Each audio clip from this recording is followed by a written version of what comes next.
நீங்க யார் தெரியுமா? உங்களுக்கு இந்த உலகத்தை ஆசீர்வதிக்க வந்தவர்கள். நீங்க உங்களை அப்படிதான் பார்க்கணும். எங்க போனா ஆசீர்வாதம் கிடைக்கும்? அமெரிக்காவுக்கு போனா நல்லாயிருவானா? ஆஸ்திரேலியாவுக்கு போனா நல்லாயிருவானா? நீங்க நல்லாவதுக்காக எங்கும் போக வேண்டியதில்லை. நீங்க போய் அதை நல்லாக்கணும். உங்களின் நிமித்தம் தான் பல காரியங்கள் ஆசீர்வதிக்கப்பட போகும். உங்களுக்கு பேர் என்ன தெரியுமா? பிளெஸிங் சேனல் தான். உங்ககிட்ட இருந்து எல்லாத்தையும் உறிஞ்சிட முடியும். ஆனா அந்த ஆசீர்வாதத்தை யாரும் உரிய முடியாது. தேவனோட கனெக்டடா இருக்கும்போது நீங்க எப்படி ஆயிடுறீங்கன்னா, உங்களுக்கு ஒண்ணு நடக்குதுங்கிறத தாண்டி உங்களிடத்துல வருகிறவங்களுக்கு எல்லாம் நடக்க ஆரம்பிக்கும். இப்படி யோசேப்பு நிமித்தம் அந்த எகிப்தின் வீடு ஆசீர்வதிக்கப்பட்டதோ, இன்னைக்கு உங்களின் நிமித்தம் இந்த உலகம் ஆசீர்வதிக்கப்படுவது கடவுளுடைய சித்தமும் நோக்கமுமா இருக்கிறது. நீங்க ஒரு வீட்டுக்குள்ள போனீங்கன்னா அந்த வீடு சந்தோஷமா இருக்கு. நீங்க ஒரு நாட்டுக்குள்ள போனீங்கன்னா நாடே சந்தோஷமாக முடியும். கடவுள் உங்களுடைய எல்லையை விரிவாக்க விரும்புகிறார். இது வரைக்கும் எனக்கு வரட்டும், எனக்கு வந்து இருக்கட்டும் அப்படின்னு யோசிச்சுட்டே நீங்க இருந்தீங்கன்னா அது ஒரு நிலை. ஆனா உங்களை எப்படி ஆக்க விரும்புகிறாருன்னா, ஒரு சேனலாக, எல்லா நன்மைகள் புறப்படும் இடமாக அவர் உங்களை வைக்க விரும்புகிறார். உங்ககிட்ட இருந்து சந்தோஷம் போக போகுது நிறைய பேருக்கு. உங்ககிட்ட இருந்து சுகம் போக போகுது நிறைய பேருக்கு. உங்ககிட்ட இருந்து அநேக ஞானமான ஆலோசனைகள் அநேகருக்கு போக போகுது. நீங்க குட்டையா இருக்கிறதுக்காக அழைக்கப்படாம நீங்க நதியா இருக்கிறதுக்காக அழைக்கப்பட்டிருக்கிறதுனால அதற்கான காரியங்கள் உங்க வாழ்க்கையில நடக்கும். அதுக்கான இடம் வரும், ஆட்கள் வருவாங்க, அதுக்கான பணம் வரும், எல்லாம் நடக்கும். உங்க கனவு எதுவா இருந்தாலும் இப்படி இருந்துச்சுன்னா பரலோகமே உங்க கூட நின்று சப்போர்ட் பண்ண ஆரம்பிக்குங்க. உங்க பொருளாதாரத்துல உங்க மூலமா நன்மை போறதுலயும் உங்களை வாய்க்காலா வைக்க விரும்புற. உங்க வாழ்க்கை குட்டையாவும் முடியலாம், ஆறாவும் முடியலாம். எப்படி முடிய போறீங்க? நீ தான் முடிய போற.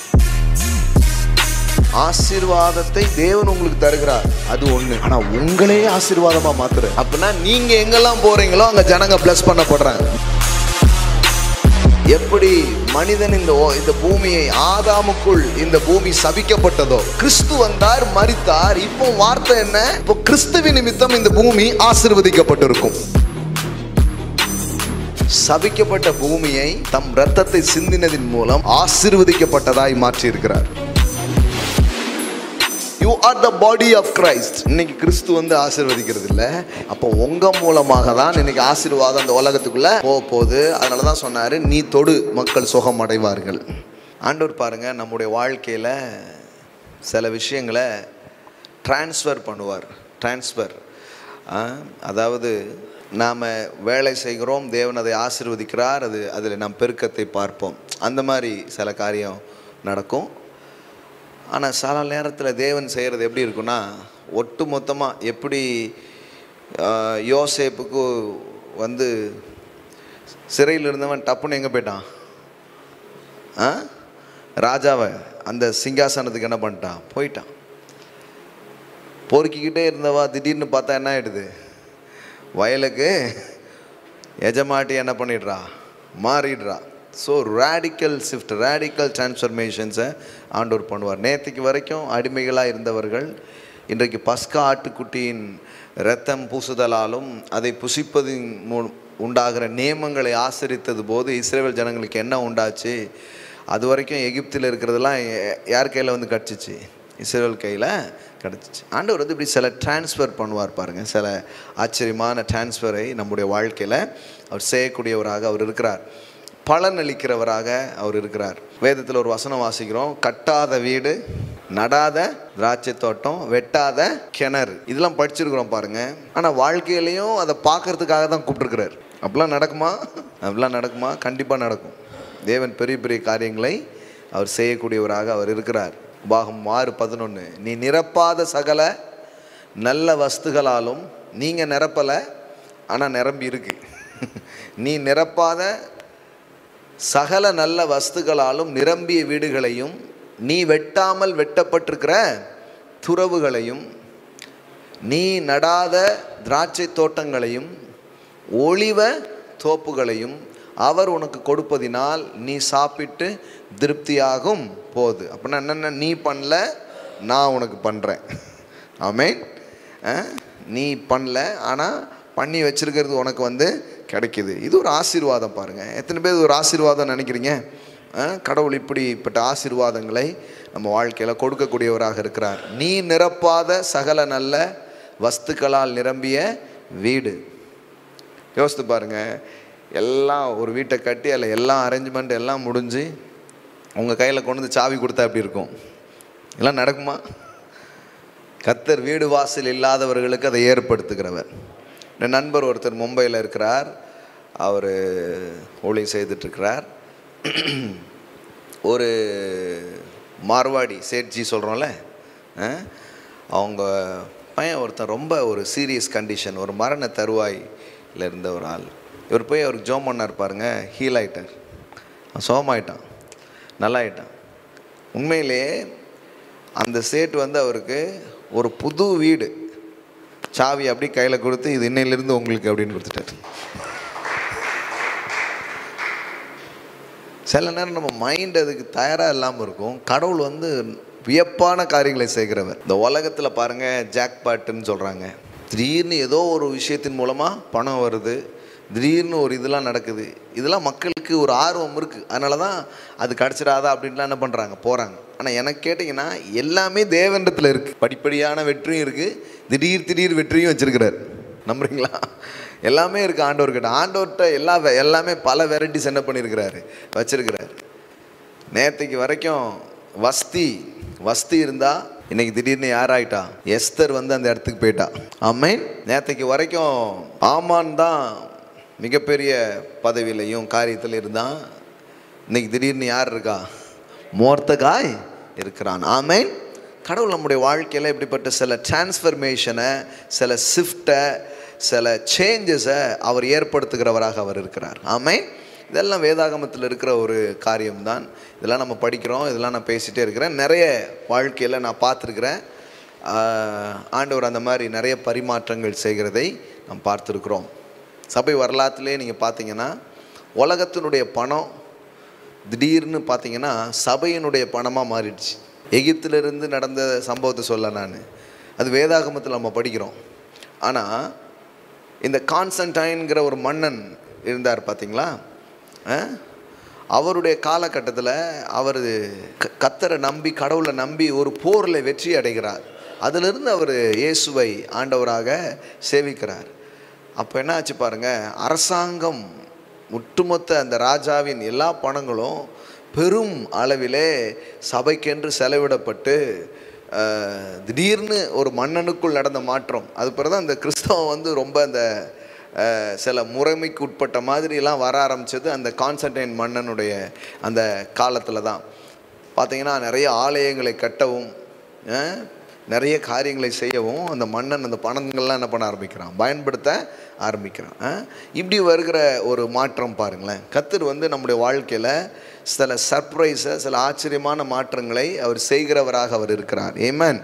சில நேரத்தில் இந்த தேவனுடைய வழிங்கிறது கொஞ்சம் கோமாளி மாதிரி, ஏமாளி மாதிரி தெரியும். ஆனால் கொஞ்சம் நாளுக்கு அப்புறம் தான் தெரியும் யார் கோமாளி யார் ஏமாளி அப்படின்ட்டு. நீ காலையில் கூட சொன்ன, நாளானது அதை விளங்க பண்ணும். கர்த்தரை நாம் பின்பற்றி கடவுளுடைய வழிகளில் நம்ம வரும்பொழுது அப்படியே இருக்காது பாருங்கள் நம்முடைய வாழ்க்கை. நம்முடைய வாழ்க்கையில் தேவன் நமக்கென்று சில ஆச்சரியமான மாற்றங்களை வைத்திருக்கிறார். நான் பாருங்கள், ஒரு 2000 பேருக்கு இந்த திருநெல்வேலியில் ஏதாவது ஒரு வேலை வாய்ப்பை உருவாக்கணும் பேசிக்கிட்டே இருக்கிறேன். நான் இப்போ ஒரு 4-5 மாதமாக அதை சொல்லிக்கிட்டே இருக்கிறேன். அப்படி நான் சொல்லிகிட்டே இருக்கிறேன், பேசிகிட்டே இருக்கிறேன். அப்படி சொல்லிக்கிட்டே பேசிகிட்டே இருக்கும்போது அதையெல்லாம் செய்வதற்கு ஒரு திராணியையும் அதுக்கான ஏதுக்களையும் தேவன் தர ஆரம்பிக்கிறார் பாருங்க. ஆமென். கவனிக்கிறீங்களா? தொடர்ந்து இதை கவனிக்கிறவங்களுக்கு இது ரொம்ப நல்லா தெரியும். அப்போது ஒவ்வொரு காரியமும் அப்படி நடக்க ஆரம்பிக்குது. ஒன்று இருக்கிறத எப்படி பெருக்கணும்னு சொல்லித்தராரு, இல்லைன்னா புதிய புதிய காரியங்களை அவர் செய்ய ஆரம்பிக்கிறாரு. சில நேரத்தில் நம்ம யோசித்து பார்த்தா வேதத்தில் சொல்லியிருக்கிற மாதிரி நாம் நினைப்பதற்கும் வேண்டிக் கொள்வதற்கும் மிகவும் அதிகமாய் அவர் நமக்கு செய்கிற தேவனாக இருக்கிறார். ஆமென். அதனால தான் பாருங்கள், நம்ம இருதயத்தை கர்த்தரை நம்பும்படி மட்டும் படிப்பித்தாலே போதும், வாழ்க்கையில் ஜெயத்துக்கு மேலே ஜெயம் உண்டாக ஆரம்பிக்கும். ஆமென். உள்ளங்களை அவரை சார, அவர் அன்பை சார்ந்து கொள்ள, அவர் கிருபையை சார்ந்து கொள்ள நாம் நம்முடைய உள்ளங்களை நாம் பயிர்த்து வித்து வரும் பொழுது, நான் சொல்கிறேன், நீ அறியாத, உன் புத்தி கெட்டாத பெரிய காரியங்களை நான் உனக்கு அறிவிப்பேன் என்று எழுதியிருக்கிறது. அப்படிப்பட்ட காரியங்களை அவர் செய்யக்கூடிய ஒரு தேவனாக இருக்கிறார். மகத்துவமான தேவனை நாம் சேவிக்கிறோம். அவர் சில நேரம் நம்ம வாழ்க்கையில் செய்கிறது இப்படி தான் இருக்கும் பாருங்கள். அப்போது இது எப்படி செய்ய முடியும்? 2000 பேருக்கு எப்படி செய்ய முடியும்? அதுக்கு என்ன சாத்தியக்கூறுகள் இருக்குது அப்படிங்கிறதுலாம் எனக்கு தெரியாது. ஆனால் நான் பேசிகிட்டே தான் இருக்கிறேன், அதை கர்த்தர் வாய்க்க பண்ணணும் அப்படின்ட்டு. அப்படிப்பட்ட இதில் நீங்கள் பாருங்கள், இது வரைக்கும் மீடியாவுக்கு ஆள் எடுத்துருக்குறோம். ராக் ஃபேஷனுங்கிற கார்மெண்ட்ஸ், நம்முடைய மென்ஸ்வேர்ஸ் ஒன்று செய்கிறோம், அதுக்கு ஆள் எடுத்துருக்குறோம். அது போக இப்போ நம்முடைய ஆலயத்தின் முன் அந்த வரிசையில் இருக்கிற அந்த பகுதிகளை பூரம் கடைகள் கொண்டு வர்றோம், இல்லை ரெஸ்டாரண்ட் என்ன பண்ணுறோம் கொண்டு வர்றோம். அதுக்கான முயற்சிகளையும் நாம் மேற்கொண்டிருக்கிறோம். அதுலேயும் ஆட்களை எடுத்துருக்கோம். ஆல்மோஸ்ட் பார்த்திங்கன்னா ஒரு 20-25 பேருக்கு வேலை ஏற்கனவே ரெடி ஆகிடுச்சு பாருங்கள். ஆமேன். நான் நம்புகிறேன் சீக்கிரமாக ஆண்டவர் 2 சைஃபர் போட்டுருவார். அது எப்படியோ மாறிடும். சில நேரம் அப்படி மெதுவாக போகிற மாதிரியே இருக்கும். கர்த்தர் வாய்க்க பண்ணுகிறார். ஆமேன். இதே திருநெல்வேலியில் தான் வாய்ப்பே இல்லை சொல்கிறவங்க இருக்கிறாங்க. இதே திருநெல்வேலியில் தான் பொழைப்பே இல்லைன்னு சொல்கிறாங்க. விசுவாசத்தால் நீதிமான் பிழைப்பான். எல்லாம் சொல்லாமா? விசுவாசத்தால் நீதிமான் பிழைப்பான். ஆமேன். விசுவாசிக்கிறவங்களுக்கு பிழைப்பு இருக்குது. எந்த அளவுக்கு பிழைப்பு இருக்குன்னா, அவங்க வாழ்கிறது போக அவங்க சில பேரை வாழ வைக்கக்கூடிய அளவுக்கு பிழைப்பை கொடுக்கிறவர். ஆமென். நான் வாழ்வேனா, எனக்கு வாழ வழி இருக்கான்னு மக்கள் கேட்குறாங்க. நான் சொல்கிறேன், கடவுள் உங்களையும் வாழ வைப்பார். உங்கள் மூலமாக சில ஆட்களை, சில குடும்பங்களை அவர் வாழ வைப்பார். ஏன் ஒரு தேசத்தைக்கு வாழ்வு அவர் தர முடியும். யோசேப்பு என்கிறவன் எகிப்தியன் வீட்டில் இருந்தான். வேதவசனம் சொல்லுகிறது, அப்படி எகிப்தியன் வீட்டில் இருந்ததுனால யோசேப்பு பிழைத்து கொண்டான். அப்படி பைபிளில் போடல. யோசேப்பின் நிமித்தம் கர்த்தர் அந்த எகிப்தியன் வீட்டை ஆசீர்வதித்தார். ஆமென். அவன் வீட்டுக்குள்ளே இருந்தான். அந்த வீடு அவன் மூலமாய் ஆசீர்வதிக்கப்பட்டது. எல்லாம் சொல்லுங்கள், என் மூலமாய் என் வீடு ஆசீர்வதிக்கப்படும். ஆமென். அது மட்டும் இல்லை, வீட்டுக்குள்ளேருந்து அவனை சிறைச்சாலையில் தூக்கி போட்டாங்க. சிறைச்சாலையில் உள்ளவர்கள் அவன் மூலமாக ஆசீர்வதிக்கப்பட்டார்கள். சரி, சிறைச்சாலையில் இருக்கிறானே அப்படின்னா அவனை தூக்கி சிங்காசனத்தில் வச்சாங்க. முதல்ல வீடு மட்டும் ஆசீர்வதிக்கப்பட்டது, இப்போ நாடே ஆசீர்வதிக்கப்பட்டது. ஹல்லேலூயா. அப்படின்னா என்ன அர்த்தம்னா, எகிப்து இவனை ஆசீர்வதிக்கவில்லை, இவன் எகிப்தை ஆசீர்வதிக்கிறான். தெரியுமா? நீங்கள் யார் தெரியுமா? உங்களுக்கு இந்த உலகத்தை ஆசீர்வதிக்க வந்தவர்கள். நீங்கள் உங்களை அப்படி தான் பார்க்கணும். இந்த தெருவு என் மூலமாக ஆசீர்வதிக்கப்படும். நான் இருக்கிறதுனால இந்த தேசம் ஆசீர்வதிக்கப்படும். அதனால தான் இந்த பூமிக்கு உப்பு அப்படிங்கிறாரு, உலகத்துக்கு வெளிச்சம் அப்படிங்கிறாரு. அப்போ நீங்கள் இருக்கிற இடத்துல ஒரு ப்ரொடெக்ஷன்ஸ் இருக்கும், ஒரு பிளெஸ்ஸிங்ஸ் இருக்கும், ஒரு நன்மைகள் நடக்க ஆரம்பிக்கும். இயேசுவினுடைய அவயங்களாக தானே நீங்கள் இருக்கிறீங்க. அப்போது வேதவசனம் சொல்லுது, இயேசு நன்மை செய்கிறவராக என்ன பண்ணாராம்?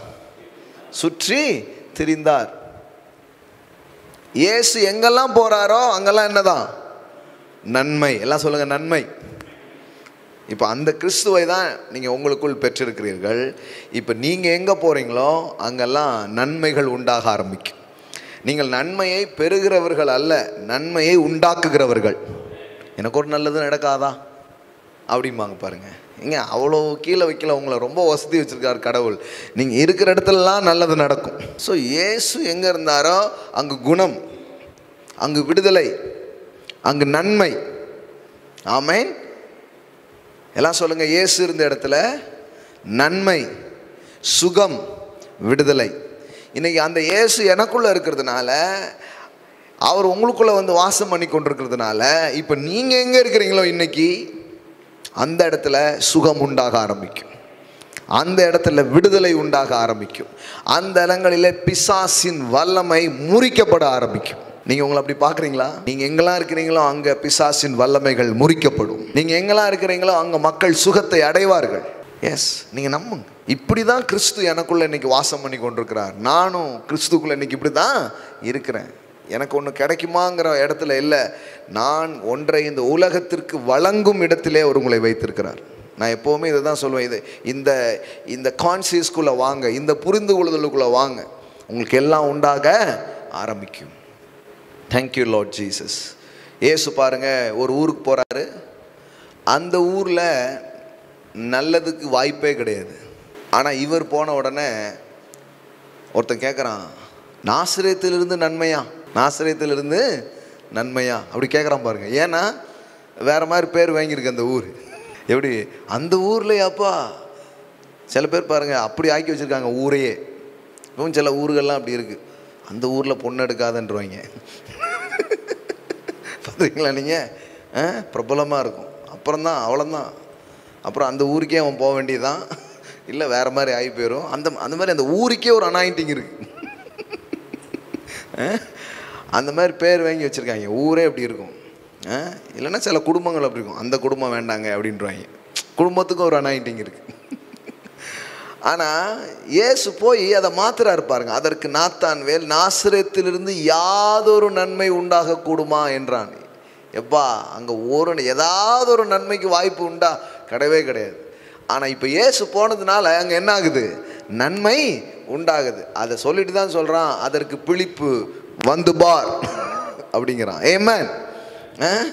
வந்து பார், வந்து பார்.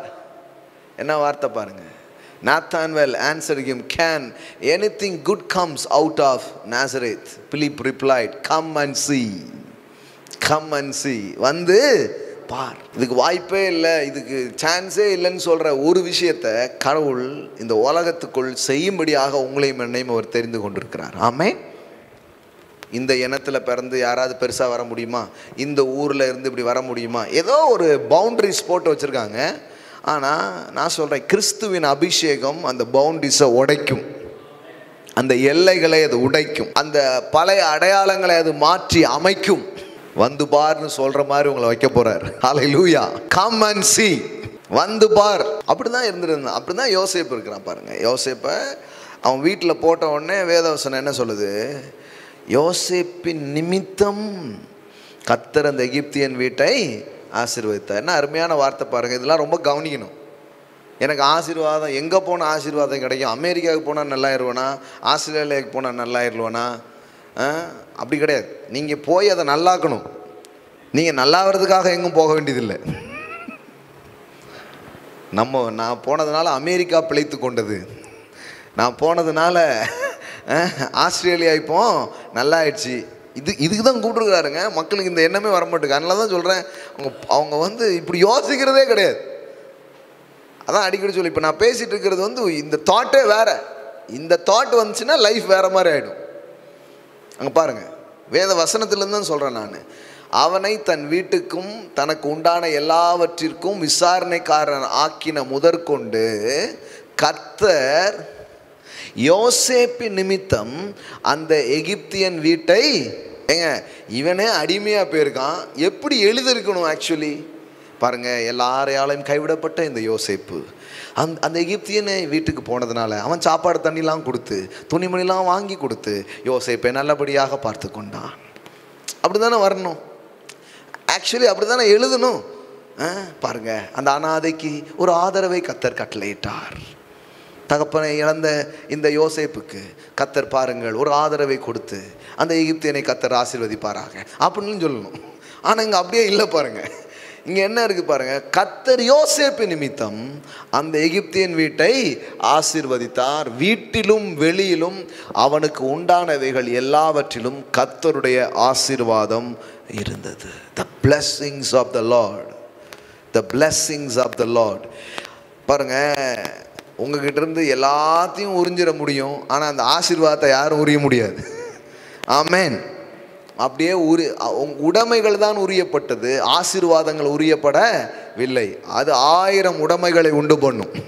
என்ன வார்த்தை பாருங்க, கர்த்தர் யோசேப்பு நிமித்தம் அந்த எகிப்தியன் வீட்டை ஆசீர்வதித்தார். நீங்கள் நம்புறீங்களா? இன்னைக்கு உங்களின் நிமித்தம் தான் பல காரியங்கள் ஆசீர்வதிக்கப்பட போகிறது. இன்னைக்கு மாலையில் வந்திருக்கிற நான் உங்களுக்கு சொல்லுகிறேன், கர்த்தர் உங்களை ஆசீர்வாதமாக வைப்பார். நீங்கள் அநேகருக்கு ஆசீர்வாதமாக இருப்பீர்கள். ஆமென். உங்களுக்கு பேர் என்ன தெரியுமா? பிளெஸ்ஸிங் சேனல் தான். ஆமென்.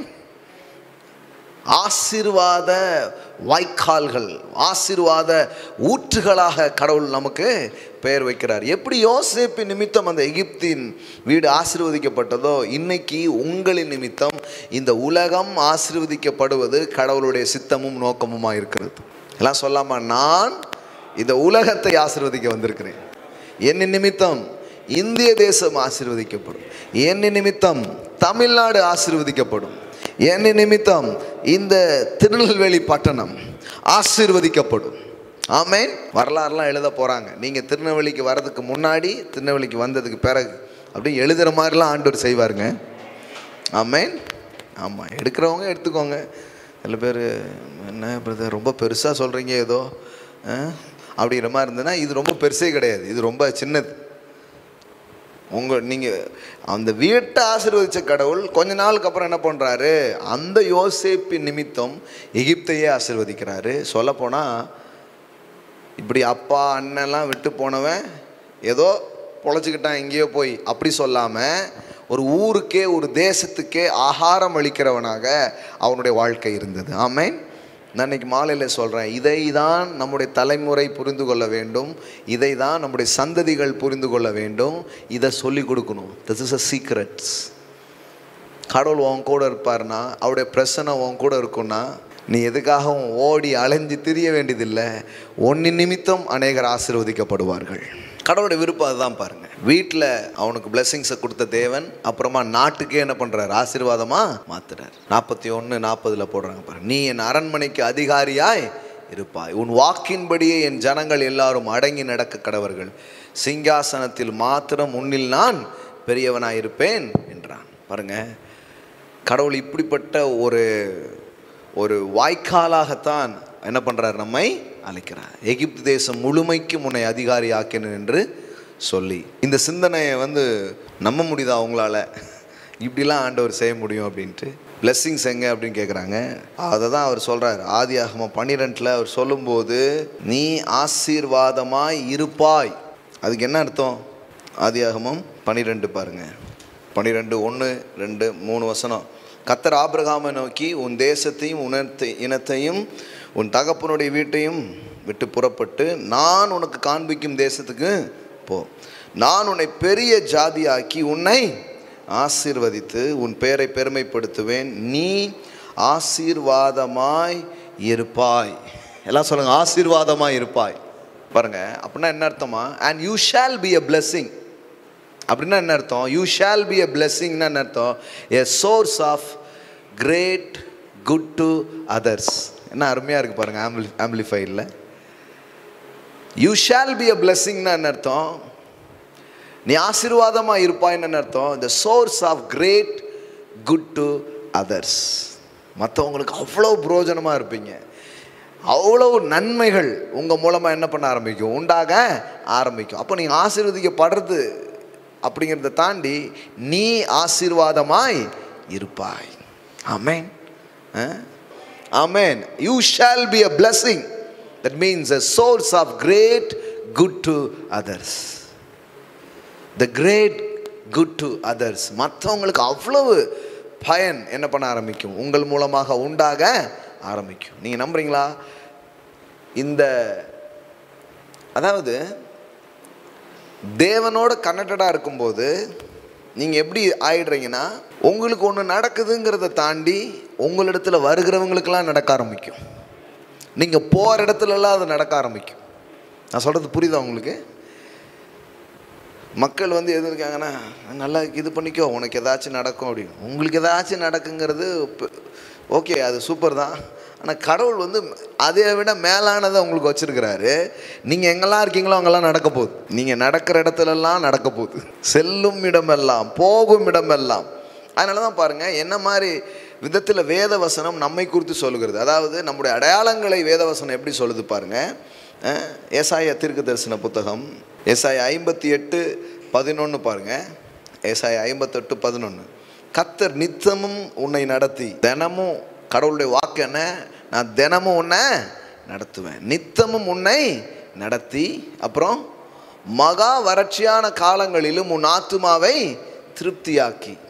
நான் தினமும் உன்னை நடத்துவேன், அது மட்டும் இல்லை, வறட்சியான நேரங்களில் கூட நான் உன்னை எப்படி வைப்பேன்? உன்னை திருப்தியாக்குவேன். எல்லாம் சொல்லுங்கள், வறட்சியிலும் நான் திருப்தியாக இருப்பேன். உன் எலும்புகளை நினமுள்ள தாக்குவா. தட் மீன்ஸ் அது ரொம்ப ஆரோக்கியமாக இருக்கும், ஸ்ட்ராங்காக இருக்கும். And gives strength to your bones. அப்படியே இருக்கு பாருங்க. And the Lord will continually guide you and satisfy your soul in dry places. ரொம்ப வறட்சியான அந்த நேரங்களில் அவர் உங்களை என்ன பண்ணுவார்? திருப்தி ஆக்குவார். இங்கே இது ரெண்டுமே சம்மந்தம் இல்லை. வறட்சியான நேரத்தில் எப்படி திருப்தியாக இருக்க முடியும்? வேத வசனம் எப்போவுமே பாருங்கள், கொஞ்சம் அந்த நம்ம இதில் சொல்லலாம் இருந்தால் தலக்கு மாற்றியே சொன்ன மாதிரி இருக்கும். எல்லாம் நல்லா இருக்கும்போது நீ நல்லா இருப்பாய் அப்படின்னு ஏதாவது ஒரு வசனம் இருக்கா? அதனால தான் நம்முடைய புத்தியில் இது இறங்கணும். எதிர்மறைகளெல்லாம் நமக்கு நேர்மறைகளாக மாற ஆரம்பிக்கும். ஆமென். எல்லாம் சரியாக இருக்கும், அப்போ உனக்கு கரெக்டாக அப்படியே இல்லை. பாருங்களேன், எல்லாம் ஒவ்வொரு வசனமும் புதுசாக ஒரு விஷயத்தை தான் சொல்லுது. வழக்கமான விஷயத்தை அது சொல்கிறதே கிடையாது. உன்னை எப்போ நான் திருப்தி ஆக்குவேன்? வறட்சி, வெறும் வறட்சி கிடையாது. எப்படி சொல்கிறாங்க? மகா வறட்சி சொல்கிறாங்களா? இந்த டைம் எல்லாம் எப்படி சொல்கிறாங்க? இது ரொம்ப பெரிய டிப்ரெஷன் டைமுங்க. பெரிய பெரிய நிறுவனங்கள்லாம் மூடிட்டு போயிட்டாங்க அப்படின்னு சொல்கிறேன். கார் கம்பெனிலாம் பாருங்கள், ஃபோர்டு மூடிட்டாங்க. அதுக்கு முன்னாடியே ஒரு கம்பெனி மூட்டாங்க. நிறைய பேர் நிறுவனங்கள்லாம் என்ன பண்ணுறாங்க? க்ளோஸ் பண்ணுறாங்க. வேறு வாய்ப்பே கிடையாது போல் அப்படின்ட்டு. நான் சொல்கிறேன், இது நமக்கான செய்தி கிடையாது. நமக்கான செய்தி என்ன? நம்ம நிறைய திறக்க போகிறோம். நீங்கள் நிறைய திறக்க போகிறீங்க. ஆமென். அது எப்படிங்க? பொருளாதார நிபுணர்கள்லாம் அப்படி அவங்க அவங்க அவங்க அறிவிலிருந்து அவங்க ஒன்று சொல்கிறாங்க. கடவுளுடைய வார்த்தையின் வெளிப்பாட்டிலேருந்து நான் உங்களுக்கு சொல்கிறேன், வறட்சியிலும் உங்களை திருப்தி ஆக்குகிற ஒருத்தர் இருக்கிறார். ஆமென். நான் சொல்கிறேன், இந்த 2 வருஷம் கொரோனா பீரியட்னு சொல்கிற வருஷம் 2 வருஷங்களில் தான் நான் ரொம்ப நல்லா இருக்கேன். ஆனால் சொல்ல, நான் 3வது அலை வருமா அப்படின்னு ஒருத்தர் கேட்டார். நான் சொன்னேன், கொஞ்சம் வெயிட் பண்ணுங்கள், 3வது அலைக்கு இல்லை, நான் சொல்ல போகிற பதிலுக்கு. முதல் அலைன்னாங்க, முதல் அலையில் ஒரு 1.25 கோடிக்கு வீடு வாங்கிட்டேன். பெரிய சபைக்கு ஆன அரேஞ்ச்மெண்ட்டெல்லாம் என்ன பண்ணிட்டேன். இது முதல் அலை. 2வது அலைன்னாங்க, 44 லட்சத்துக்கு கார் வாங்கிட்டேன். இப்போ 3வது அலை எனக்கு என்னவா இருக்க போகிறது? ஆமென். நமக்கு எல்லாம் அது ஆசீர்வாத அலையாகவே இருக்கிறது. ஆமென். ஆமாங்க. இஸ்ரவேலின் பரிசுத்தர் உன் நடுவில் இருக்கிறார், நீ தீங்கை காண மாட்டாய். தான் வாக்கு. எல்லாம் சொல்லுங்க, எனக்கு தீங்கு இல்லை. ஆமென். இது உள்ள ஏறணும் பாருங்க. இது ஏறலைன்னா வேற ஏதாவது உள்ள ஏறிடும். கண்ட நியூஸில் இருக்கிற காரியமும் யாரெல்லாமோ சொல்கிறதெல்லாம் உள்ள போயிடும். சொல்கிறாரு, and give strength to your bones and you will be like a watered garden. என்ன சொல்கிறாரு? நீர் பாய்ச்சலான தோட்டத்தை போலவும், and like a spring water of whose water do not fail. எப்படி வருது பாருங்க? வற்றாத நீரூற்றை போலவும் இருப்பாய். எல்லாம் சொல்லுங்க, வற்றாத நீரூற்றை போலவும் இருப்பாய். உங்களுக்கு தண்ணி கிடக்குன்னு சொல்ல, ஊத்துக்கு யாரும் தண்ணி கொடுக்க வேண்டியதான், ஊத்து தான் தண்ணி கொடுக்கும். புரியுதா? ரெண்டுக்கும் வித்தியாசம். வறட்சியான நேரத்தில் உனக்கு எப்படி தண்ணி கிடைக்கும் அப்படி சொல்ல, வறட்சியான நேரத்தில் நீ ஊற்றை போல் இருப்பாய். எல்லாம் சொல்லுங்க, வற்றாத நீரூற்றை போல நான் இருப்பேன். அப்படின்னா என்னன்னா, வந்துக்கிட்டே இருக்கும். என்னப்பா ஊத்து மாதிரி? கடவுள் சொல்கிறார், உங்கள் வாழ்க்கை அப்படி தான் இருக்க போகுதுங்கிற. ஆமென். உங்கள் வருமானம் வத்தாது, உங்கள் சுகம் வத்தாது, உங்கள் பலன் வத்தாது, உங்கள் சந்தோஷம் வத்தாது. வத்தாததை போல நீ இருப்பாய். நான் சொல்கிறேன், தேவன் இப்படி சொல்லுவார்னா, இல்லாத பொல்லாதையும் சொல்லி நம்மளை சும்மா கற்பனையிலே வாழ்கிறதுக்கு இப்படி சொல்லுவாரா? இல்லை இது சாத்தியமா? யோசித்து பார்க்கணும் பாருங்கள். கடவுள் சும்மா ஏதோ அள்ளிலாம் விடுறது கிடையாது. சிலர் சொல்லுவாங்களே, விட்றாம்பாங்கள்ல சிலர் பேசும்போது, அந்த மாதிரி கிடையாது. அவர் நிஜமாக இருந்தால் மட்டும்தான் சொல்கிறாரு, இல்லைன்னா சொல்கிறதே கிடையாது. அப்போ கவனிங்க, வற்றாத நீரூற்றை போலவும் இருப்பாய். உங்களுக்கு தண்ணி கிடைக்கும் அப்படிங்கிறது வேற, நீங்கள் ஊற்றாய் இருப்பீர்கள் என்பது வேறே. நீங்கள் ஆசீர்வதிக்கப்படுவீர்கள் என்பது வேறே, நீங்கள் ஆசீர்வாதமாய் இருப்பீர்கள் என்பது வேறே. யோசேப்பு வெறும் ஆசீர்வதிக்கப்படவில்லை, அவன் ஆசீர்வாதமாய் இருந்தான். நீங்கள் பெறுகிறவர்கள் அல்ல, உங்களிடத்திலிருந்து புறப்பட்டு செல்லும் என்பதுதான் உங்களுக்கான வாக்காக இருக்கிறது. அப்போஸ்தலர் நடபடிகள் பாருங்கள். இப்படிலாம் சாத்தியமா? இதெல்லாம் ரொம்ப சாத்தியங்க. ஆனால் நம்ம மனசுக்குள்ளே, இருதயத்துக்குள்ளே இந்த விதைகள் எல்லாம் போகாததுனால வேற மாதிரி இருக்குது. கடவுள் உங்களை எப்படி வைக்க விரும்புகிறார் அப்படிங்கிறத உங்களுக்கு காட்டுறேன் பாருங்கள். அப்போஸ்தலர் 8ஆம் அதிகாரம் 4வது வசனத்திலிருந்து வாசிக்கிறேன். அப்பொழுது சிதறி போனவர்கள் எங்கும் திரிந்து சுவிசேஷ வசனத்தை பிரசங்கித்தார்கள். அப்பொழுது பிலிப்பு என்பவன், எல்லாம் சொல்லுங்க, பிலிப்பு என்பவன் என்ன நடக்குது பாருங்க. சமாரியாவில் உள்ள ஒரு பட்டணத்திற்கு போய் அங்குள்ளவர்களுக்கு கிறிஸ்துவை குறித்து பிரசங்கித்தான். பாருங்க, ஒரு ஆள், பிலிப்புங்கிற ஒரு ஆள் எங்கே போகிறாரு? சமாரியாவுக்கு போகிறார். இப்போ என்ன நடக்குது பாருங்க. பிலிப்பு செய்த அதிசயங்களை ஜனங்கள் கேள்விப்பட்டு கண்டு அவனால் சொல்லப்பட்டவைகளை ஒருமனப்பட்டு கவனித்தார்கள்.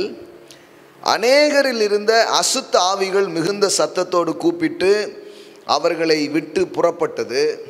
அநேக திமிர்வாதக்காரரும் சப்பானிகளும் குணமாக்கப்பட்டார்கள். அந்த பட்டணத்திலே மிகுந்த சந்தோஷம் உண்டாயிற்று. ஆமென். நீங்கள் யோசித்து பாருங்க. பிலிப்பு என்பவன் ஒரே ஒரு ஆள் ஒரு ஊருக்குள்ளே போகிறாரு. இப்போ வேதவசனம் சொல்லுது, அந்த பட்டணத்தில் மிகுந்த சந்தோஷம் உண்டாயிற்று. ஆமென். இப்போ எப்படி ஆயிடுச்சு பாருங்க. இவன் சுகமாக்கப்பட்டான், விடுதலையாக்கப்பட்டான், தட்ஸ் குட். ஆனால் இவன் போய் ஒரு ஊரில் நின்னான்னா வேதவசனம் சொல்லுது, ஒரு ஆள் ஒரு ஊருக்கு போனான், அந்த ஊரே சந்தோஷமானது. இதை நம்புறீங்களா? நீங்கள் ஒரு வீட்டுக்குள்ளே போனீங்கன்னா அந்த வீடு சந்தோஷமாயிடும். நீங்கள் ஒரு நாட்டுக்குள்ளே போனீங்கன்னா நாடே சந்தோஷமாக முடியும். கடவுள் உங்களுடைய எல்லையை விரிவாக்க விரும்புகிறார். ஆமென். இந்த மாலையில் நம்புறீங்களா? தேவ ஆவியானவர் உங்களோடு சில காரியங்களை அவர் பேசுகிறாரு. உங்கள் எல்லையை அவர் விரிவாக்க விரும்புகிறார். இது வரைக்கும் எனக்கு வரட்டும், எனக்கு வந்து இருக்கட்டும் அப்படின்னு யோசிச்சுட்டே நீங்கள் இருந்தீங்கன்னா அது ஒரு நிலை. ஆனால் உங்களை எப்படி ஆக்க விரும்புகிறாருன்னா ஒரு சேனலாக, எல்லா நன்மைகள் புறப்படும் இடமாக அவர் உங்களை வைக்க விரும்புகிறார். உங்கள் மூலம் அநேகர் ஆசீர்வதிக்கப்படுவது கடவுளுடைய திட்டமும் நோக்கமுமாக இருக்கிறது. நீங்கள் வற்றாத ஊற்றை போல் இருப்பீர்கள். அப்படிதான் ஊற்றாக நீங்கள் இருப்பீர்கள்.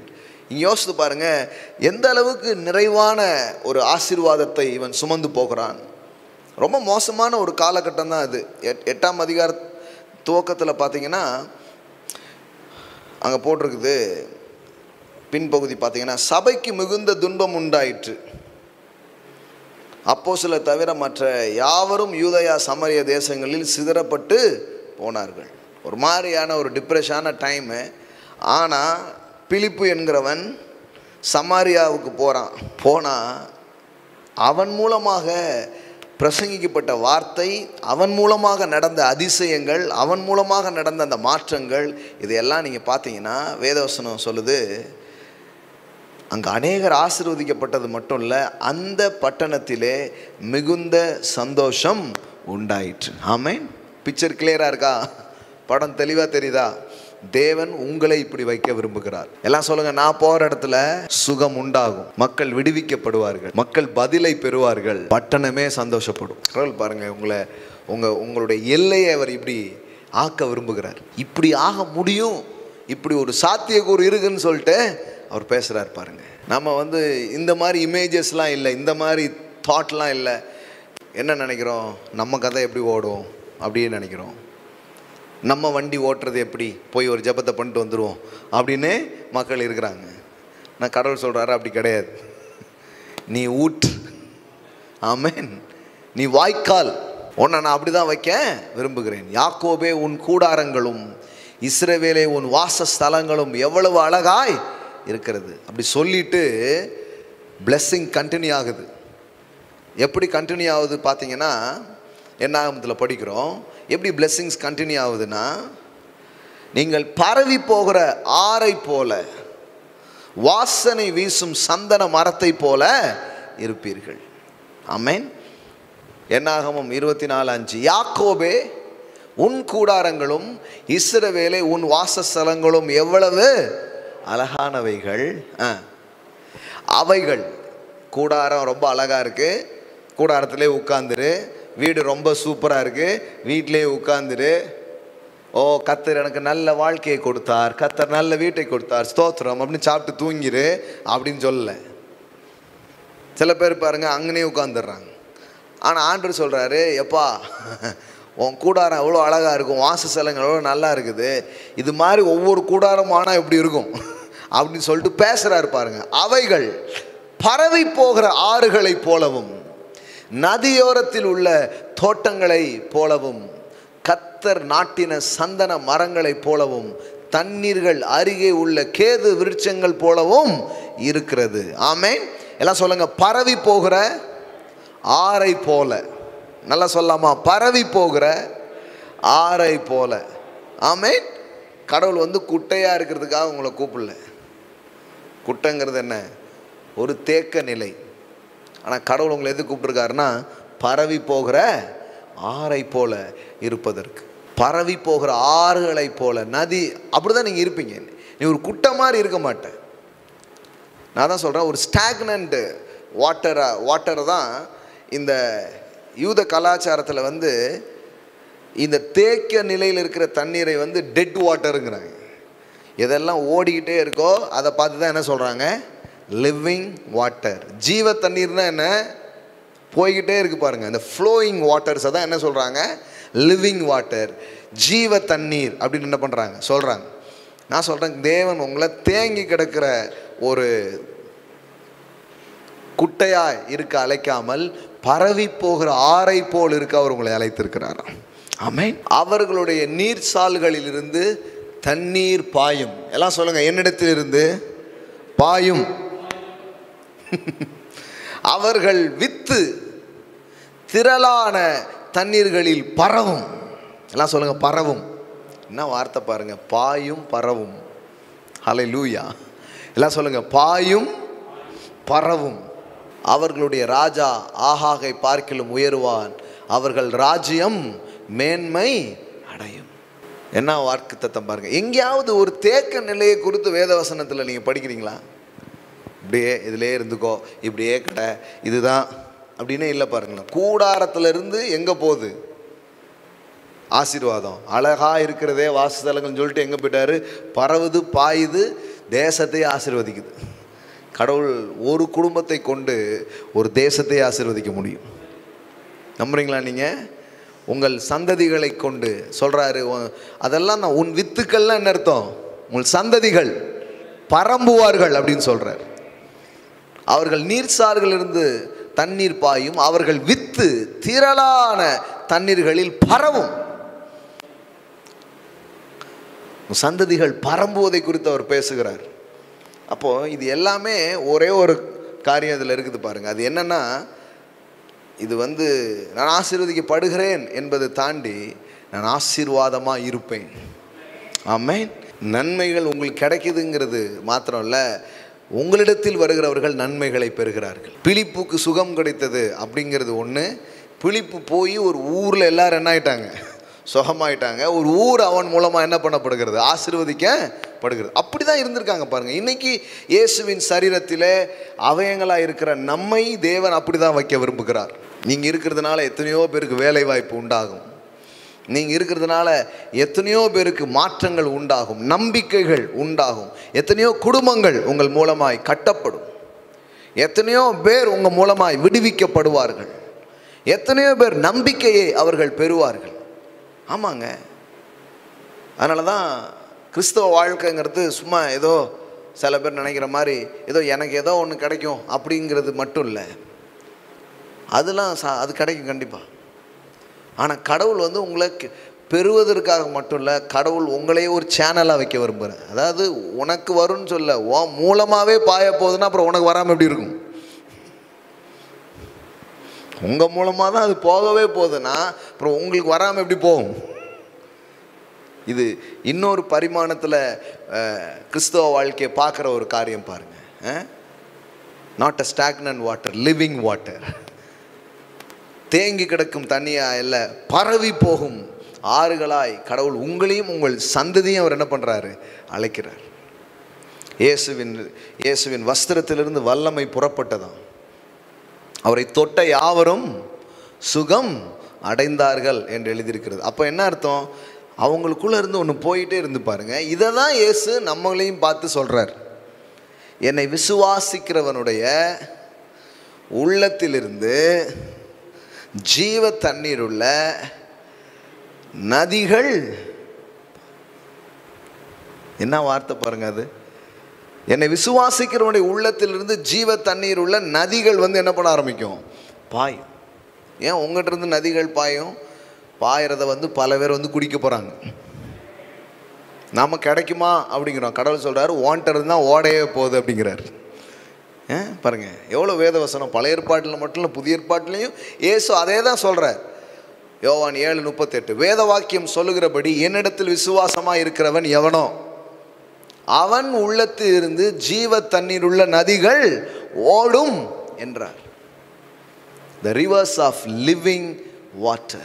எப்பமோ ஒரு முறை இல்லை, என்ன வார்த்தை பாருங்க. From in his innermost being will flow continually rivers of living waters. நீங்களே அதான், நீங்கள் ஒரு ஆறாக அழைக்கப்படுகிறீர்கள். Rivers of living waters. Remoho shekela pro. Rivers of living water. உங்ககிட்ட இருந்து புறப்பட்டு போகுங்கிறார். உங்ககிட்ட இருந்து அது உண்டாகும் அப்படின்னு சொல்றார். எனக்கு உண்டாகுமா? கடை சொல்றார், உன்னிடமிருந்து உண்டாகும். உன்னிடமிருந்து மக்கள் பெற போகிறார்கள். Thank you Lord Jesus. இதுதான் லைஃப். உங்கள்கிட்ட இருந்து சந்தோஷம் போக போகுது நிறைய பேருக்கு. உங்ககிட்ட இருந்து சுகம் போக போகுது நிறைய பேருக்கு. உங்ககிட்ட இருந்து அநேக ஞானமான ஆலோசனைகள் அநேகருக்கு போக போகிறது. முதல்ல இயேசுவோடு கனெக்டடாக இருக்கிற சீசர்கள் முதல்ல அவங்க தான் அதை அனுபவிச்சுட்டே வர்றாங்க. ஒரு டைமில் என்ன ஆயிடுச்சு தெரியுமா? இவங்க எங்கெல்லாம் போகிறாங்களோ அங்கெல்லாம் அது நடக்க ஆரம்பிக்கும். ஆமென். எதனோடெல்லாம் நீங்கள் தொடர்பாக இருக்கீங்களோ அந்த தொடர்பில் என்ன நடக்குதோ அது உங்களுக்கும் நடக்கும். உடனே ஓடி சொல்கிறாங்க, ஆண்டவரே பிசாசு எங்களுக்கு கீழ்ப்படியுது அப்படி சொல்கிறாங்க. சொன்னார், இதெல்லாம் ஒரு பெரிய விஷயமே இல்லைப்பா, இன்னும் என்னெல்லாமோ நடக்க போகுது. அதே சீசர்கள் நீ யோசிச்சு பாருங்கள், நம்மளை மாதிரி தானே இருந்திருக்கிறாங்க. ஒரு டைமில் பார்த்தீங்கன்னா அப்புறம் பேதுரு நடந்து போகிறான்னா அவன் நிழல் பட்டு வியாதியஸ்தர்கள் குணமடைகிறார்களாம். எந்த அளவுக்கு அந்த ஃப்ளோ எந்த அளவுக்கு இன்க்ரீஸ் ஆகி போயிட்டே இருக்கு பாருங்க. நான் சொல்கிறேன், கடவுள் உங்கள் பொருளாதாரத்தில், உங்கள் அபிஷேகத்தில், உங்கள் மூலமாக நன்மை போகிறதுலையும் உங்களை வாய்க்காலாக வைக்க விரும்புகிறார். உங்கள் வாழ்க்கை குட்டையாகவும் முடியலாம், ஆறாகவும் முடியலாம். எப்படி முடிக்க போகிறீங்க? நீ தான் முடிவு பண்ணணும். யாருக்கும் பிரயோஜனம் இல்லாமல் தனக்குத்தானே ஒரு வாழ்க்கையை வாழ்ந்து முடிஞ்சிச்சு. இவங்களால் யாருக்கு என்ன பயன்? இல்லை அவங்க அப்படி சில பேர் எப்படி வாழ்வாங்கன்னா, நம்ம யாருக்கும் எந்த தொந்தரவும் இல்லாமல் அப்படியாக வாழ்ந்து முடித்து விடுவோம். உபகாரமும் வேண்டாம், உபத்திரமும் வேண்டாம் அப்படின்னு உட்காந்துருது பாருங்க. நோ அதுக்காக ஆண்டவங்களை கூப்பிடல. ஒரு கப்பல் கரையிலேயே நிற்பது பாதுகாப்பு தான். ஆனால் அது அதற்காக உண்டாக்கப்படவில்லை. அது பலரை ஏற்றிக்கொண்டு, பல சரக்குகளை ஏற்றுக்கொண்டு, அலை, புயல், காற்று, இன்னும் எத்தனையோ அந்த பனிமலை எல்லாத்தையும் தாண்டி தான் அது போகும். அப்பொழுதுதான் கப்பலின் நோக்கம் என்ன பண்ண ஆரம்பிக்கும்? நிறைவேற ஆரம்பிக்கும். அது மாதிரி உங்கள் வாழ்க்கை ஒரு தேக்க நிலையில் இருக்கிறது கடவுள் விரும்பலை. உங்கள் குடும்பம், உங்கள் பொருளாதாரம் எதுவாக இருந்தாலும் அது தேக்க நிலையில் இருக்க அவர் விரும்பலை. அது அப்படியே பாயணும், அநேகருக்கு அது பயனுள்ளதாக மாறணும் என்று அவர் விரும்புகிறார். ஆமென். அப்போது முதல்ல சீசர்கள் அதெல்லாம் பெறுறாங்க. அப்புறம் சீசர்கள் மூலம் உலகம் பெற ஆரம்பிக்கும். எல்லாம் நடக்குமா? கண்டிப்பாக நடக்கும். எனக்கு ஜவஹர் சொன்னார், எனக்கு ஒரு கோல்டு ரிங் ஆஃபரிங் கொடுத்தாங்க. அங்கே ஒரு இடத்துக்கு பசங்க போனேன், அங்கே ஒரு தங்கம் கம்மல் எனக்கு ஆஃபரிங் கொடுத்தாங்க அப்படின்ட்டு. நமக்கு நடக்கிறதெல்லாம் நம்ம கூட இருக்கிறவங்களுக்கு நடக்கும். ஆமென். இயேசு எதையெல்லாம் செய்தாரோ அதை சீசர்களும் செய்தார்கள். இன்னும் சொல்ல போனால் அதிகமாகவே பண்ணாங்க. நீங்கள் நினைக்கிறீங்களா கிறிஸ்துவ வாழ்க்கைங்கிறது ஏதோ ஒரு தேக்க நிலையில் வாழ்க்கை? கிடையவே கிடையாது. இப்படி நீங்கள் பார்க்க ஆரம்பிச்சிங்கன்னா இனிமேல் பணத்துக்காக நீங்கள் அலைய மாட்டீங்க. அநேகர் பணத்துக்காக உங்களிடத்தில் வந்து நிற்கிறது போல ஒரு வாழ்க்கையை நீங்கள் வாழ ஆரம்பிப்பீர்கள்.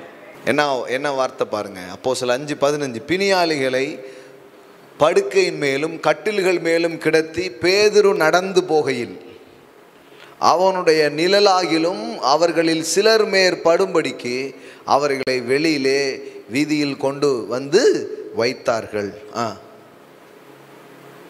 சுற்று பட்டணங்களில் இருந்து திரளான ஜனங்கள் பிணியாளிகளையும் அசுத்த ஆவிகளால் வாதிக்கப்பட்டவர்களையும் எருசலேமுக்கு கொண்டு வந்தார்கள். அவர்கள் எல்லோரும் குணமாக்கப்பட்டார்கள். எல்லாம் சொல்லுங்க, எல்லோரும் குணமாக்கப்பட்டார்கள். இப்போ எந்த நதி பாஞ்சிட்டு இருக்கு? Healing reverse. சுகமாக்குற நதி பாயுதுங்க. வியாதி வராமல் இருக்கிறதே ஒரு பெரிய விஷயம் இல்லையா? அப்படி ஸ்தோத்திரம், கர்த்தருக்கு ஸ்தோத்திரம். அப்படி இருக்கிறது வேறங்க. நீங்கள் வியாதியஸ்தர்களை குணமாக்க அழைக்கப்பட்டிருக்கிறீங்க, நதியாக இருக்கிறதுக்காக அழைக்கப்பட்டிருக்கிறீங்க. இப்படியும் போக முடியும். அதுக்கு தான் கடவுள் கூப்பிடுறாரு. ஏதோ எனக்கு தேவையில் இருந்தாங்க, கர்த்தர் என் தேவையை சந்தித்தார். நல்ல விஷயம். ஆனால் அது கிடையாது. வாரி இறைத்தான், ஏழைகளுக்கு கொடுத்தான், அவன் நீதி என்றைக்கும் நிற்கும் என்று எழுதியிருக்கிறபடி ஆகும். ஆமென். எல்லாம் சொல்லுங்க, வாரி இறைத்தான். நீங்கள் அதை விரும்புகிறீங்களா? அதை பார்க்குறீங்களா? அதை விரும்புனீங்கன்னா, அதை பார்த்தீங்கன்னா அது நடக்க ஆரம்பிக்கும். நிறைய முறை சொல்லியிருக்கிறேன், என்னுடைய தேவைகளை தாண்டி என்னை சுற்றிலும் சிலர் தேவைகள் இருக்கிறார்கள். கடவுளே, என்னை ஆசீர்வதிக்கணும்னா இவங்களையும் சேர்த்து தான் ஆசீர்வதிக்கணும், அந்தளவுக்கு எனக்கு கொடுங்க அப்படிங்கிறத எப்போவுமே கேட்குறது பாருங்க. இன்றைக்கி அதெல்லாம் நிறைவேறுதலாய் மாறிக்கொண்டிருக்கிறது. இன்னும் பெருசாக செய்ய போகிறோம். 2019 100 பிள்ளைங்களுக்கு இலவசமான டியூஷன்ஸை நம்ம பண்ணோம். ஃபீஸ் கட்ட முடியாத எத்தனையோ பிள்ளைகளுக்கு ஸ்கூல் ஃபீஸ், காலேஜ் ஃபீஸ் எல்லாம் கட்டணும். நான் நம்புகிறேன் சீக்கிரமாக ஒரு ஸ்கூலே கட்டுவோம். ஆமென். கடவுள் இது எப்படிங்க நடக்குங்க? ஏங்க இது எப்படி நடக்குங்கிறது டவுட்டே கிடையாது. இதுக்கு தானே அழைச்சிருக்கிறாரு. நீங்கள் குட்டையாக இருக்கிறதுக்காக அழைக்கப்படாமல் நீங்கள் நதியாக இருக்கிறதுக்காக அழைக்கப்பட்டிருக்கிறதுனால அதற்கான காரியங்கள் உங்கள் வாழ்க்கையில் நடக்கும். அது எப்படி? அதுக்கான இடம் வரும், அதுக்கான ஆட்கள் வருவாங்க, அதுக்கான பணம் வரும், எல்லாம் நடக்கும். உங்கள் கனவு எதுவாக இருந்தாலும் இப்படி இருந்துச்சுன்னா பரலோகமே உங்கள் கூட நின்று சப்போர்ட் பண்ண ஆரம்பிக்குங்க. உங்களுக்கே ஆச்சரியமாக இருக்கும் எப்படி நடக்குது அப்படின்னு. எனக்கு சில நேரம் அப்படி தான் இருக்குது. டிசைன்லாம் பண்ணி கடைலாம் எப்படி செய்யணும்னு யோசிச்சுட்டு இருந்தால் கடையே வருது. நான் நம்புகிறேன் பெரிய மால்லாம் வரும் அப்படின்ட்டு. நிறைய கல்லூரி சாவிகள்லாம் வரப்போகுதுங்க. நான் அதை பார்க்குறேன். இப்போமே சொல்லிட்டேன் நான். நீங்கள் வேணால் பாருங்கள், சில கல்லூரிகளே நம்ம கையில் வரும் இயேசுவின் நாமத்தினாலே. உங்களை கொடுத்துட்டு போகிறவங்க நீங்கள் பார்த்துக்கோங்க அப்படின்ட்டு. வாழ்க்கை ரொம்ப பெருசுங்க. தேவன் ரொம்ப பெரியவருங்க. நீங்கள் எவ்வளோ பார்க்குறீங்களோ அவ்வளோ போகலாம். எம்மட்டும் பார்க்கிறாயோ அம்மட்டும் சுதந்திரிப்பாய். ஏதோ நமக்கு ஏதோன்னு நினச்சிங்கன்னா அங்கேயே நின்றுவீங்க. நீங்கள் பரவலாக பார்த்தீங்கன்னா பாயலாம் பரம்பலாம். நிறைய வைத்திருக்கிறார் தேவன். இப்போ பெறுகிறது ஒரு நிலை என்றால், நீங்கள் இருக்கிற இடத்துலலாம் உங்கள் மூலமாக ஜனங்கள் ஆசீர்வதிக்கப்படுவது ஒரு நிலையாக அது இருக்கிறது. அதாவது ஆசீர்வாதத்தை தேவன் உங்களுக்கு தருகிறார், அது ஒன்று. ஆனால் உங்களே ஆசீர்வாதமாக மாற்றுறார். விளங்குச்சா உங்களுக்கு? ஆசீர்வதிக்கப்பட்டிருக்கிறேன் அப்படின்னா என்னென்னா, ஏதோ ஒன்று கிடச்சிருக்கு, ஒரு வேலை கிடச்சிருக்கு, வீடு வாங்கியிருக்காங்க, இல்லை ஏதோ ஒரு திருமணம் நடந்திருக்கு, ஏதோ நல்லது நடந்திருக்கு, இது ஆசீர்வதிக்கப்படுவது. ஆனால் நான் இப்போ பேசுகிறது அப்படி இது என்னென்னா, உங்களுக்கு ஏதோ ஒன்று வருதுங்கிறது இல்லை, உங்களையே ஆசீர்வாதமாக வைக்கிறார். அப்படின்னா நீங்கள் எங்கெல்லாம் போகிறீங்களோ அங்கே ஜனங்க பிளஸ் பண்ணப்படுறாங்க. நீங்களே ஆசீர்வாதமாயிடுறீங்க. You will be a blessing. நீங்கள் இருக்கிறதே ஆசீர்வாதங்க அப்படின்னு மக்கள் சொல்லுவாங்க. சில நேரத்தில் சொல்கிறது இல்லை, ஒன்றும் இல்லைங்க நீங்கள் வந்தால் போதுங்க அப்படிலாம் சொல்கிறோம். நிஜமாக சொல்கிறோமோ இல்லை எதுக்கு சொல்கிறோமோ சொல்லிவிடுவோம். ஆனால் உண்மையிலே என்னென்னா, கடவுள் அப்படிப்பட்ட வாழ்க்கைக்கு தான் உங்களை கூப்பிடுறாரு. என்னமோ தெரியல, அந்த அம்மா வந்தாங்க, அந்த தம்பி வந்தாங்க, அந்த சகோதரன் வந்தார், யாரோ வந்தாங்க. அவங்க வந்ததுக்கப்புறம் ஒரு பெரிய மாற்றம். அந்த மாதிரி ஒரு அபிஷேகத்தை, ஒரு அனாயிண்டிங்கை நமக்கு தர விரும்புகிறார். நம்மை சுற்றிலும் இருக்கிற உலகத்தை கடவுள் அப்படி நம் மூலமாக அவர் ஆசீர்வதிப்பது அவருடைய திட்டமும் நோக்கமுமாக இருக்கிறது. ஆமென். ஓரா ஷாட்டாலா ப்ரோஷே கேத்தேரே. ஆதியாகமம் 12 தொடர்ச்சியாக இன்னொரு வசனம் இருக்கிறது, அதை சொல்லுகிறேன், அதை சொல்லி முடிக்க விரும்புகிறேன். நல்லா கவனிங்க. உனக்குள் பூமியின் வம்சங்கள் எல்லாம் ஆசீர்வதிக்கப்படும். உன்னை ஆசீர்வதிக்கிறவர்களை ஆசீர்வதிப்பேன், உன்னை சபிக்கிறவனை சபிப்பேன். பூமியில் உள்ள வம்சங்கள் எல்லாம் உனக்குள் ஆசீர்வதிக்கப்படும். நீ ஆபிரகாமே நீ ஆசீர்வதிக்கப்படுவாய் அப்படின்னா அது ரொம்ப சாதாரணமான மேட்ரு ஆண்டவருக்கு. நான் நல்லா இருக்குங்க, சூப்பர், அதுவே பெரிய விஷயம் தான், பெரிய சாட்சி தான், இல்லைன்னு சொல்ல நான். ஆனால் கடவுள் சொல்கிறது என்னென்னா, இல்லைப்பா அது கிடையாது, பூமியில் உள்ள வம்சங்கள் எல்லாம் உனக்குள் ஆசீர்வதிக்கப்படும். சில டிரான்ஸ்லேஷன்ஸில் எப்படி இருக்குதுன்னா, எஸ் இதில் கூட இருக்குது, and you all the family nation of the earth will be blessed. அதாவது மூலமா குடும்பங்கள் ஆசீர்வதிக்கப்படும். எல்லாம் சொல்லுங்க, என் மூலமாய் குடும்பங்கள் ஆசீர்வதிக்கப்படும், என் மூலமாய் தேசங்கள் ஆசீர்வதிக்கப்படும். இதுதான் the blessings of Abrahamனா. நிறைய பேர் என்னமோ நினச்சிக்கிறாங்க சாதாரணமாக. அதை blessings of Abrahamனா என்ன அர்த்தம் தெரியுமா? நீங்கள் எங்கேயாவது போனீங்கன்னா அந்த நாடே நல்லாயிரும், அந்த வீடே நல்லாயிரும். நீங்கள் எங்கேயாவது போனீங்கன்னா அங்கே நன்மைகள் உண்டாக ஆரம்பித்து விடும். என்ன போட்டுருக்கு பாருங்க, and you all the families nation of the earth will be blessed. உனக்குள், என்ன வார்த்தை பாருங்க, பூமியில் உள்ள வம்சங்கள் எல்லாம் உனக்குள் ஆசீர்வதிக்கப்படும் என்றார். ஏன் அப்படி சொன்னாரா? அது கலாத்தியர்லாம் அதை வெளிப்பாடா பேசுறாங்க. உனக்குள்னு அவர் சொல்லும்போது யாரை பற்றி சொல்றாரு? கிறிஸ்துவை குறித்து அவர் சொல்லுகிறார். இயேசு கிறிஸ்துவுக்குள் இந்த உலகம் ஆசீர்வதிக்கப்படுவது தான் கடவுளுடைய திட்டம். அந்த ஆபிரகாமின் சந்ததியின், ஆபிரகாமின் வித்தாக ஒருவர் வருகிறார். அப்போ அதை தான் ப்ராஃபஸி பண்ணுறாங்க. ஆபிரகாம் நீ சாதாரண ஆளு கிடையாது, உனக்குள்னா யாரு? கிறிஸ்துவுக்குள் இந்த உலகம் என்ன பண்ணப்பட போகிறது? ஆசீர்வதிக்கப்பட போகிறது. ஆசீர்வதிக்கிறவரே உன் சந்ததியிலிருந்து என்ன பண்ண போறாரு? வரப்போறாரு. இப்போ கிறிஸ்துவுக்குள் இந்த உலகம் ஆசீர்வதிக்கப்படும். அந்த உனக்குள் என்றது யாரை பற்றி சொல்லியிருக்கான்? இயேசுவை குறித்து. எல்லாம் சொல்லுங்க, கிறிஸ்துவுக்குள் இந்த உலகம் என்ன பண்ணப்படுவது? ஆசீர்வதிக்கப்படுவது கடவுளுடைய நோக்கம். நான் சொல்றேன், இன்னைக்கு என்ன நடக்கும்? இன்னைக்கு கிறிஸ்துவுக்குள்ள என்ன அர்த்தம்? இன்னைக்கு என்ன அர்த்தம்? உங்கள் மூலமா, you are the body of Christ. எல்லாம் சொல்லுங்க, நான் இயேசுவின் சரீரமா இருக்கிறேன். அப்போ இன்னைக்கு எப்படி ஆசீர்வதிக்கப்படுறது இந்த உலகம்? இன்னைக்கு கிறிஸ்து வந்து ஆசீர்வதிக்கிறது இல்லை, கிறிஸ்து தலையாக இருக்கிறார். நீங்கள் யாரா இருக்கிறீங்க? பாடி. எல்லாம் சொல்லுங்கள், பாடி. அப்போ உங்கள் மூலமாக தான் இன்னைக்கு ஆசீர்வாதம் அந்த உலகத்துக்குள்ளே போகுது. அதனால தான் சொன்னார், நீ தொடு மக்கள் சுகம் அடைவார்கள். ஆமேன். மரித்தோரை எழுப்புங்கள், வியாதியஸ்தர்களை சுகமடைய பண்ணுங்கள்.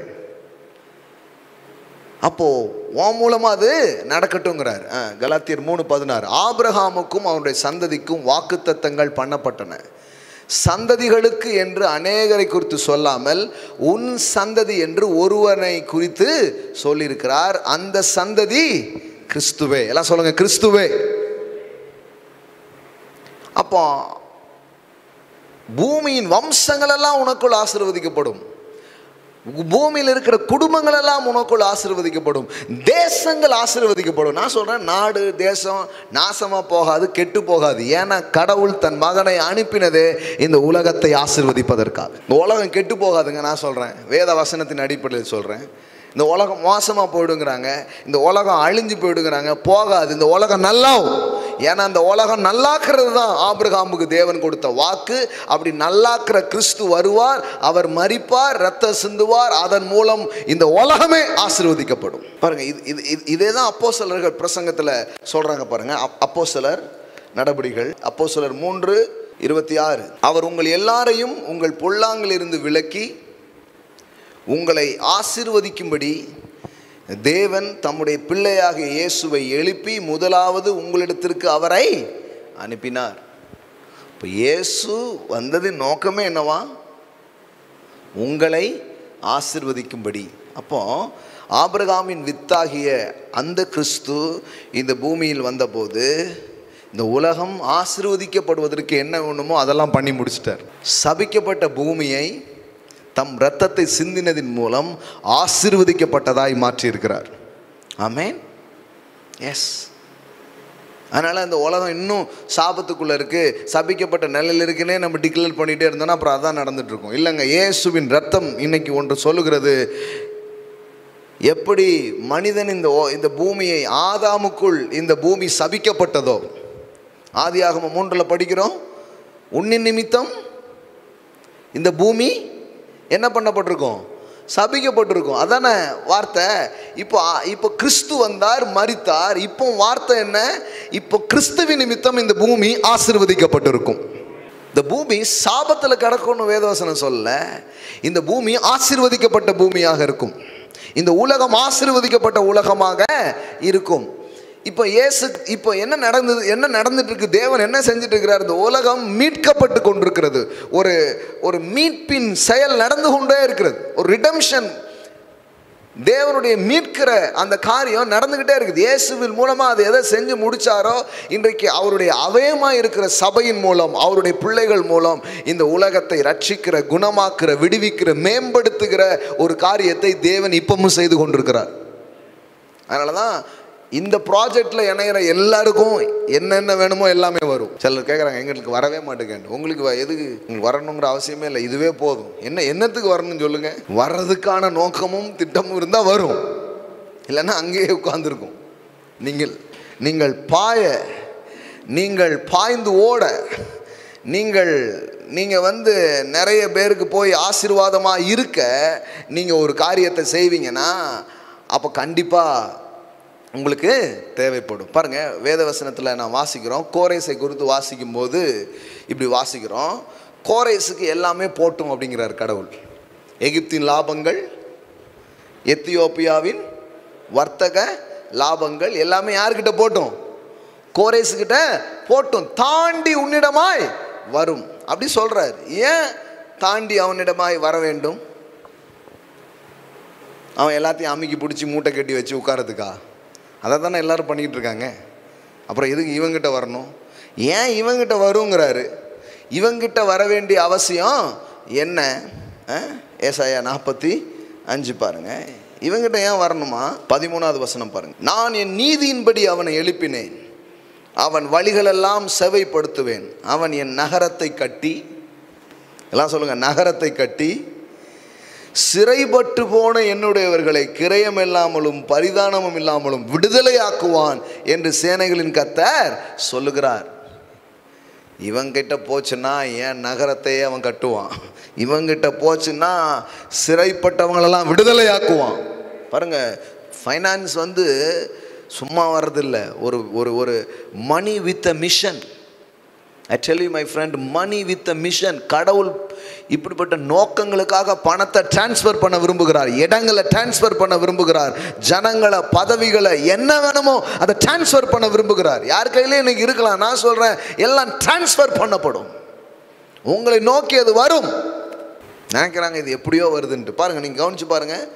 இப்படிப்பட்ட நோக்கம் அவனை குறித்து இருக்கிறதுனால 14 வசனம் சொல்லுது, எகிப்தின் சம்பாத்தியமும் எத்தியோப்பியாவின் வர்த்தக லாபமும் நெடிய ஆட்களாகிய சபையரின் வர்த்தக லாபமும் உன்னிடத்திற்கு தாண்டி உன்னுடையதாகும்.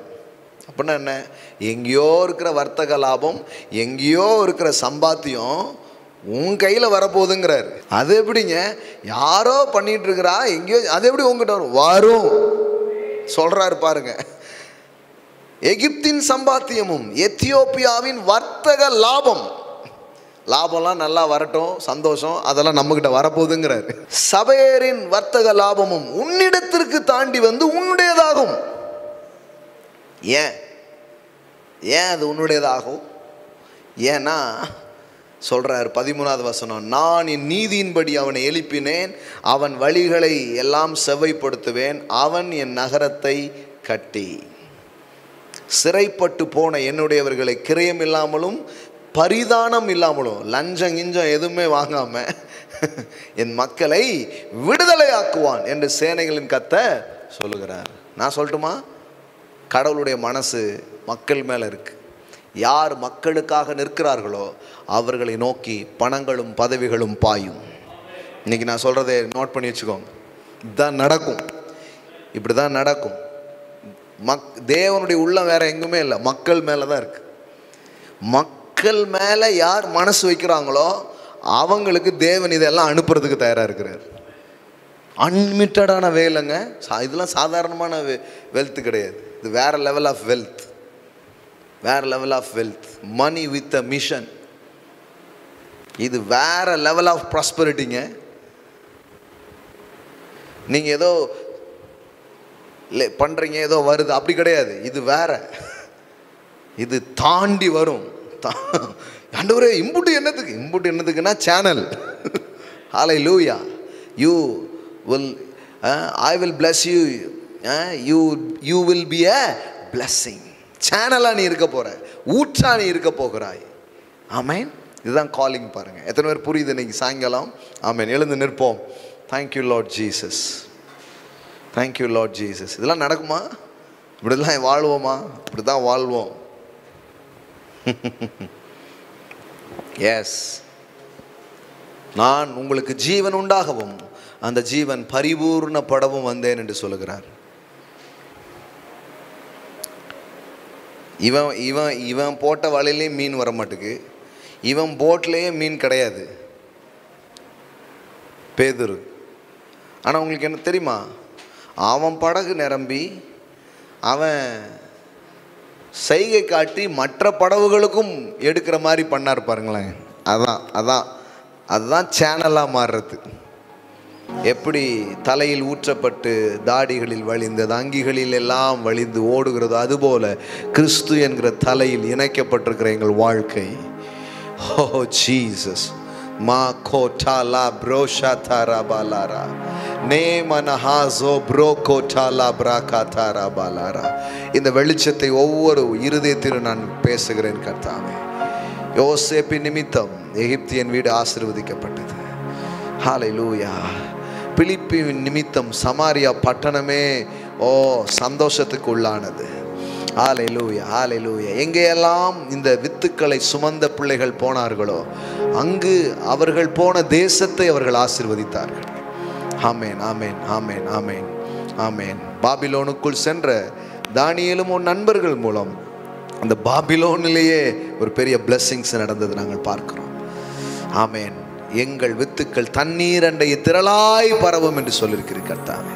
எங்களையும் அநேகருக்கு ஆசீர்வாதமாய் நீங்கள் இருக்கும்படி அழைத்திருக்கிறீர். இந்த நாட்களிலே உம்முடைய கரங்களிலே அப்படிப்பட்ட விருப்பங்களை, எதிர்பார்ப்புகளை ஓடு கூட நாங்கள் நிற்கிறோம் ராஜா உமக்கு முன்பாக. எப்படி சிறுவன் கையில் இருக்கிற அந்த அப்பம் உங்கள் கையில் வந்தபோது அது அவனுடைய போஜனமாக மட்டும் இருக்க வேண்டிய அந்த அப்பம் 5000 பேரை திருப்தியாக்கி மீதம் வருகிற அப்பமாக மாறினது. அதுபோல தான் சுவாமி எங்கள் வாழ்க்கை எங்ககிட்ட இருக்கிற வரைக்கும் அது limited, it's a limited things. எப்போ எங்கள் வாழ்க்கை உங்கள் கரங்களில் வருகிறதோ, எப்பொழுது எங்கள் வாழ்க்கை என்கிற அப்பம், எங்கள் ஆற்றல், எங்கள் வாழ்க்கையின் காரியங்கள் உம்மை நோக்கி அது வருகிறதோ, உம்மால் தொடப்படுகிறதோ, அப்பொழுது அது எங்களுக்கு மாத்திரம் அல்ல, 5000 பேர் சாப்பிட்டு அங்கே இருக்கிற எல்லோரும் சாப்பிட்டு மீதம் எடுக்கிற ஒன்றாய் மாறினது. நீர் அப்படி எங்கள் வாழ்க்கையை அபிவிருத்தி செய்கிற தேவனாக இருக்கிறீர். உம்முடைய தொடுதல் இந்த மாலை வேளையில் இது ஆன்லைனில் பார்க்குற பிள்ளைகளுக்காக இருந்தாலும் சரி, ஃபேஸ்புக், யூடியூப்ஸ், டிவி எதில் பார்த்துட்டு இருந்தாலும் சரி, நீங்கள் நேரில் இருக்கிற பிள்ளைங்கள் மேலேயும் ஐ டிக்ளேர் தட் பிளெஸிங்ஸ். நான் உன்னை ஆசீர்வதிப்பேன், நீ அநேகருக்கு ஆசீர்வாதமாக இருப்பா. எப்படி எகிப்தின் லாபம், சபையரின் லாபம், நெடிய மனிதர்களின் லாபங்கள் எல்லாம் கோரேசின் வசம் திரும்பினதோ, அதுபோல சூப்பர் நேச்சுரல் மணி டிரான்ஸ்ஃபரை நான் பேசுகிறேன். சூப்பர் நேச்சுரல் வெல்த் டிரான்ஸ்ஃபரை நான் டிக்ளேர் பண்ணுறேன். இதுவரை இல்லாத பணங்களை உடைய பிள்ளைகள் கவருவார்களாக. You will attract wealth, you will attract good positions, you will attract promotions, you will attract people. ஆமென். யூ வில் அட்ராக்ட், அதை நீங்கள் கவர்ந்து கொள்வீர்கள் என்று ஆசீர்வதிக்கிறேன். நீங்கள் செய்கிறதற்காக நன்றி, இயேசுவின் நாமத்தினால் பிதாவே. ஆமென், ஆமென். Wow, what a blessings. ஆமென். கர்த்தர் நல்லவர். ஆமென். Praise God, praise God. God bless you.